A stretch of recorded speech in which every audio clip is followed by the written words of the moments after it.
Hi hello welcome back to our channel. నేను మీ సాజన. ఈ రోజు అయితే మన రెసిపీ వచ్చేసి అయితే చిన్నపిల్లల నుంచి పెద్దవాళ్ళ వరకు అందరికీ యూజ్ అయ్యే అలానే అందరికీ నచ్చేసే ఒక మిల్లెట్ మిల్క్ షేక్ అయితే చేయబోతున్నాను. ఈ టెక్స్చర్ చూస్తేనే మీకు అర్థమైపోయి ఉంటుంది కదా, అంత బాగుంటుంది అనమాట. ఈ సమ్మర్ లో అయితే జస్ట్ ఒక గ్లాస్ తాగాము అని అంటే రోజంతా మంచి ఎనర్జెటిక్ గా ఉంటాము. దట్టు పిల్లలు చాలా మంది కూడా రాగులు తిన్నారు కదా, అలాంటి పిల్లలకైతే ఈ రాగి మిల్క్ షేక్ ని అయితే చేసి పెట్టండి, చాలా ఇష్టంగా తాగేస్తారు. ఇంకా లేట్ ఎందుకు, ప్రాసెస్ లోకి అయితే వెళ్ళిపోదాము. ముందుగా అయితే ఒక బౌల్లోకి అయితే మీకు నచ్చిన నట్స్ అన్ని వేసుకోవచ్చండి. ఇక్కడ నేనైతే జీడిపప్పు, బాదం, అలానే కిస్మిస్, అంజీరా, అలానే కొన్ని పంకిన్ సీడ్స్ కూడా వేసుకొని వీటన్నిటిని ఒక 3 గంటల పాటు అయితే నానపెట్టేసుకోవాలి. మీరు ఒకవేళ బ్రేక్ఫాస్ట్ కోసం చేస్తున్నట్టు అంటే నైటే నానపెట్టే సరిపోతుంది. ఆ తర్వాత అయితే ఒక గిన్నెలోకి అయితే 1 కప్పు దాకా వాటర్ తీసుకొని అందులో మీ స్వీట్నెస్ కి తగ్గట్టు బెల్లంని యాడ్ చేసేసుకొని అది మరిగే లోపల అంటే అది కరిగే లోపల అయితే ఇంకొక బౌల్లో అయితే కొద్దిగా వాటర్ యాడ్ చేసుకొని ఒక 2 స్పూన్ల దాకా రాగి పిండిని వేసుకొని మంచిగా ఉండలు లేకుండా అయితే మంచిగా కలిపేసుకోవాలన్నమాట. ఇలా ఉండలు లేకుండా కలిపేసుకున్నాక మన బెల్లం అయితే ఆల్మోస్ట్ కరిగిపోయింది కదా, ఈ కరిగిపోయిన దాంట్లో అయితే మనం కలిపి పెట్టుకున్న రాగి పిండిని అయితే ఇందులో వేసుకోవాలి. వేసుకొని అయితే మంచిగా ఉండలు లేకుండా అయితే మంచిగా కలుపుకుంటూ ఉండాలన్నమాట. మొత్తం అయితే ఇలా దగ్గరకు వస్తూ ఉన్న కొద్ది ఏంటంటే మంచిగా థిక్గా తయారవుతుంది అనమాట.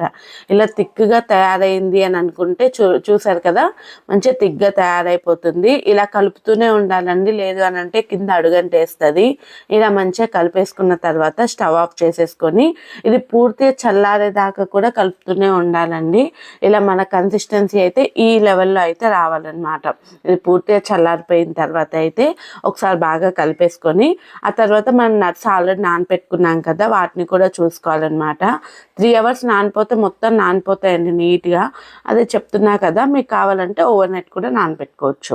ఆ తర్వాత వాటిని మిక్సీ జార్లో వేసేసుకొని కోర్స్గా ఒకసారి బ్లెండ్ చేసుకున్న తర్వాత మనము ప్రిపేర్ చేసి పెట్టుకున్న రాగి పేస్ట్ని అయితే అందులో వేసుకోవాలి. ఇంకా అందులోనైతే కాచి చల్లార్చిన పాలనైతే వేసుకోవాలి. లేదు అని అంటే మీరు చల్లటి పాలు కూడా అంటే కాచి చల్లార్చి ఫ్రిడ్జ్లో పెట్టుకొని కూడా వేసుకోవచ్చు. ఇలా వేసేసుకొని ఒకసారి అయితే మంచిగా స్మూత్గా అయితే బ్లెండ్ చేసేసుకోవాలి.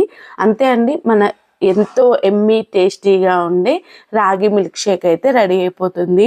సీరియస్లీ చెప్తున్నాను, ఇది ఒక్క గ్లాస్ మీరు తాగారంటే మాత్రం డే మొత్తం మాత్రం మంచి ఎనర్జెటిక్గా ఉంటారు. దట్టు పిల్లలు ఎవరికైనా రాగులు ఇష్టం లేదు కానీ రాగులు తినాలి అని అనుకునేటప్పుడు ఇలా అయితే మంచి మిల్క్ షేక్ చేసి పెట్టండి, పిల్లలు కూడా మంచి హెల్తీగా తాగుతారు. దట్టు మనం ఇందులో షుగర్ ఏమీ యాడ్ చేయలేదు కాబట్టి మంచి హెల్తీ ఫుడ్ అండి. ఈ సమ్మర్లో అయితే ఇలా ఒకసారి మిల్క్ షేక్ తయారు చేసుకొని చూడండి. అలానే ఈ రెసిపీ కానీ మీకు నచ్చితే లైక్ చేసి అలానే మీ ఫ్రెండ్స్ అండ్ రిలేటివ్స్తో షేర్ చేసుకోండి. ఎలా వచ్చిందో నాకు కామెంట్ చేయండి. మీకు ఇంకేమైనా రెసిపీస్ కావాలి అన్నా సరే కామెంట్ చేయండి. అలానే ఇంకో వీడియోతో ఇంకో రెసిపీతో నేను మీ ముందుంటాను. Signing of.